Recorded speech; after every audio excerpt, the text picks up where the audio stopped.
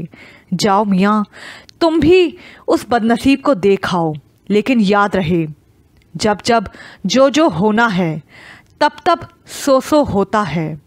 میں نے چونک کر سلطان بابا کی آنکھوں میں کوئی تحریر پڑھنے کی کوشش کی، لیکن وہ اپنی آنکھیں بند کر کے پھر سے تسبیح پڑھنے میں مصروف ہو چکے تھے۔ میں جیلر اقبال اور اس کے حوالدار کے ساتھ بارش میں بھیگتا ہوا مسجد کے باہر کھڑی جیپ کی جانب بڑھ گیا۔ جیپ کا ڈرائیور، جو بارش کی خنکی سے بچنے کے لیے اپنی بیڑی سلگائے سکڑا سمٹا سا جیپ میں بیٹھا تھا، ہمیں دیکھ کر فوراً چاقو چوبند ہو گیا اور ہمارے بیٹھتے ہی ایک جھٹکے سے جیپ آگے بڑھا دی۔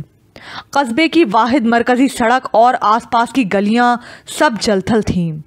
کچھ بھیگے اور سردی سے کپکپاتے آوارہ کتوں نے جیپ کی آواز سن کر چونک کر سر اٹھایا اور پھر بھونک کر پیچھا کرنے کی ساکت نہ کر پائے، صرف غرا کر ہی چپ ہو گئے۔ کچھ ہی دیر بعد جیپ نے قصبے کی آخری گلی کو بھی پیچھے چھوڑ دیا۔ گپ اندھیرے میں دور کہیں لپکتی نیلی بجلی کے جھماکے میں مجھے ایک بہت بڑی قلعہ نما عمارت کی جھلک کسی نیلی روشنی میں نہائے ہیولے کی طرح دکھائی دی۔ ٹھیک اسی لمحے میرے ذہن میں بھی ایک جھماکہ ہوا اور مجھے پھر وہی پرانا احساس بری طرح ڈسنے لگا کہ میں نے پہلے بھی کبھی کہیں نہ کہیں یہ عمارت دیکھی ہے۔ میرے سر میں شدید درد کی ایک لہر سی اٹھی اور پھر چند لمحوں ہی میں حسب معمول سب کچھ پہلے کی طرح معمول پر آ گیا۔ جیپ جیل کی عمارت کے سامنے جا کر رک گئی۔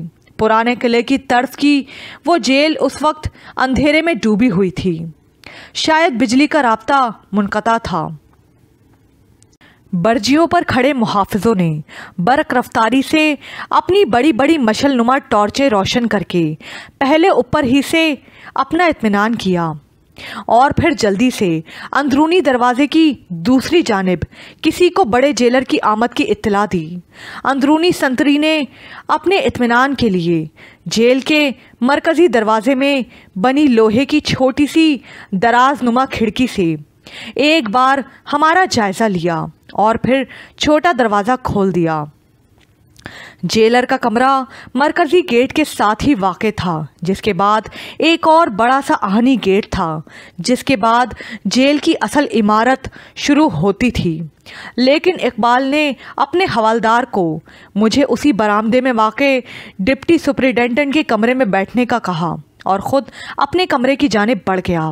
شاید وہ تفتیشی افسر سے پہلے ملاقات کر کے اسے میرے بارے میں بتانا چاہتا ہو۔ کچھ ہی دیر بعد حوالدار نے آ کر مجھے بتایا کہ سکندر نامی قیدی کو تفتیش کے لیے بنے خصوصی کمرے میں پہنچا دیا گیا ہے اور بڑے جیلر صاحب میرا وہیں انتظار کر رہے ہیں۔ میں حوالدار کی سربراہی میں جیل کا اندرونی بڑا گیٹ پار کر جیل کی اندرونی دنیا میں داخل ہو گیا، جہاں سب سے پہلے نہایت احتیاط سے 3 مرتبہ میری تلاشی لی گئی اور پھر ہم جیل کی راہداریوں سے ہوتے ہوئے آگے بڑھنے لگے۔ جیل کی تمام عمارت ایک عجیب سے یاسیت زدہ اندھیرے میں ڈوبی ہوئی تھی۔ لگتا تھا جیسے پوری عمارت پر کسی بھیانک آسیب کا سایہ ہو۔ دن بھر کے تھکے ہارے قیدی اپنی کوٹریوں اور بیرکوں میں ایک دوسرے سے الجھے پڑے سو رہے تھے۔ البتہ پھانسی گھاٹ کی جانب بنی کال کوٹریوں سے زور زور سے قرآن اور تسبیح پر اللہ کی آوازیں سناٹے کو چیرتی ہوئی آ رہی تھیں۔ مجھے ایک بار پھر سے موت اور مذہب کے اس عجیب سے تعلق نے الجھا سا دیا۔ آخر صرف موت یا موت کا تصور ہی ہمیں مذہب کے قریب ہونے پر کیوں مجبور کرتا ہے؟ کیا صرف موت کے بعد ملنے والی سزا کا خوف ہی ہمیں مذہب کو اپنانے پر مجبور کرتا ہے؟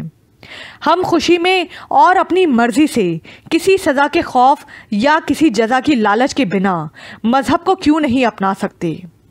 کیا ہمیں دنیا میں صرف اس خوف کا سامنا کرنے کے لیے بھیجا گیا تھا جو انسانی موت اور اس کے بعد ملنے والی سزاؤں سے متعلق تھا؟ ہمیں اپنی خوشی سے بندگی کا اختیار کیوں نہیں دیا گیا؟